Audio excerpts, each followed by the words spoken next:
Grapson with Cubing Moms and Dads. Also, I'm hashtag FanAnt. And I am here with my nephew. I'm Drew Brads. Speedcuber.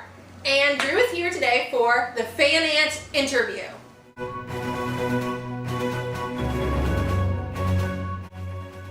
Drew, how are you feeling about this interview? Scared.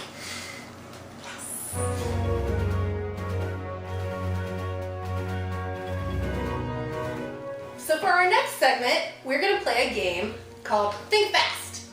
And Jimmy Fallon does this on his show, and since I'm basically the female Jimmy Fallon, we are going to ask each other some questions.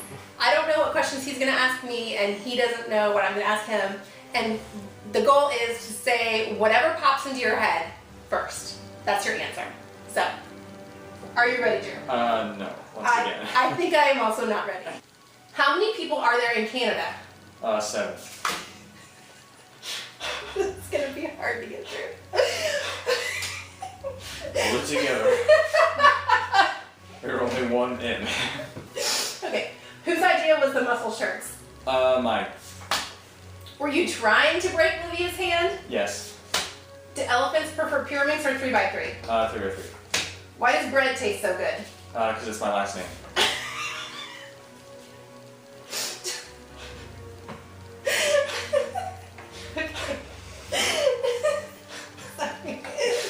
Tell me a secret. I love unicorns.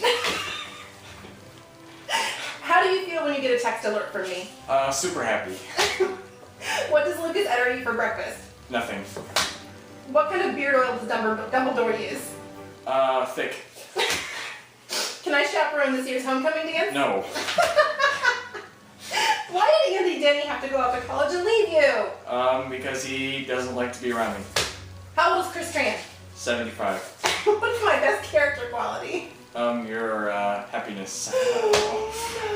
Why doesn't the Cubicle sell a line of FanAnt apparel? Because they know it would sell a lot too fast. Alright, I'm ready. Okay, are you ready? No. Okay, perfect. What are your preferred shades? Red orange. Where's Nationals next year? Honolulu. What makes you uncomfortable? These questions. When is spring? April? Okay. When does the dragon come? At midnight. Perfect. What's the best method to solve a 3x3? Top? Where are you going? To my birthday party. Perfect. Who put the bop in the bop-she bop? Your mom. Oh, thanks. What is the square root of a Fiat? I'm a Volkswagen. Perfect. How old will you be when you die? 83. What's the best thing about magnets? Their attraction? Why are you a believer? Because that hair! And why does it rain? Because God is crying. Aw, that's a heartbreaking note to end on.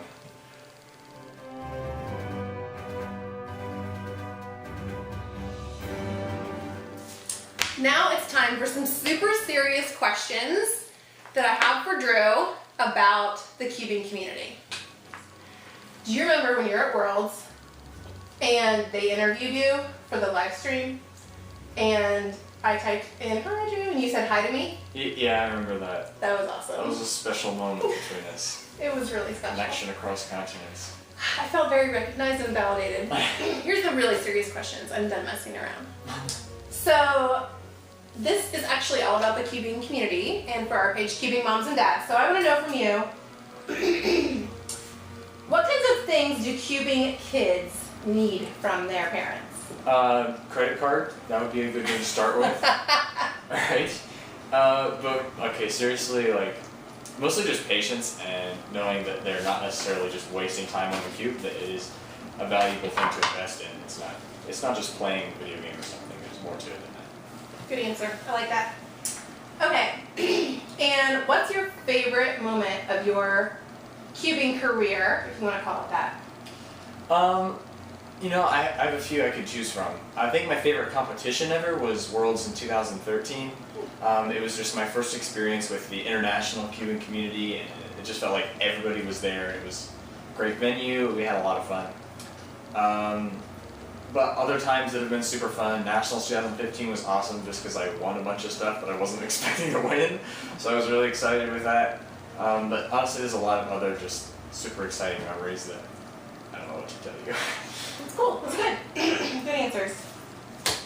Okay, now you have been cubing since you were like 9, right? Yep. And did you start competing at 9 or 10? No, I was 10 before I competed. So you're 18 now. Yeah. For those of you at home, that means Drew's been competing for about 8 years. Just kidding, you're all really good at math, you knew that. So tell me what has changed the most about the cubing community in 8 years since you've been competing? Okay. The biggest change is you walk into a competition and it's much bigger. So my first nationals I went to was 2011, and I think there were like a little over 200 people there at that nationals. And this past a few weekends ago, I went to the Michigan competition, which is just a local competition. It's no special championship, and there were about 200 people there. So the local competitions now are the size of nationals when I started. So it's gotten huge that way, and as a consequence of that, there's a lot more opportunities to get sponsorships and go places with it. It's really interesting to see how that's happened. Cool. Okay, last serious question. What is your favorite thing about being a cuber or the cubing community? I think it's just having friends all over the world to talk to. I'm constantly talking to Andy Denny and Blake Thompson and Lucas, and then we have a big group chat of all the fastest pure mixers in the world, and we just, anytime anyone gets a fast time in competitions, we're sharing the scrambles with each other and trying them out and comparing our methods. So I think that's my favorite thing, just talking to people from all over the world. That's pretty cool, especially for an introvert to say that, so good job, guys. It is all talking on the internet, so I don't know if that counts. Don't call him. Okay, so last serious question. Do you remember that unboxing video I did? Yeah. Of your Pyraminx? Yeah, it's right there, I see it. That was pretty awesome, wasn't it? Yeah. Okay, that's it. Thanks for joining me and my nephew, Drew Brad, Speedcuber. I'm the Fan Ant, and don't forget to go like Cubing Moms and Dads on Facebook if you don't already. Okay? See ya. Thanks, Drew.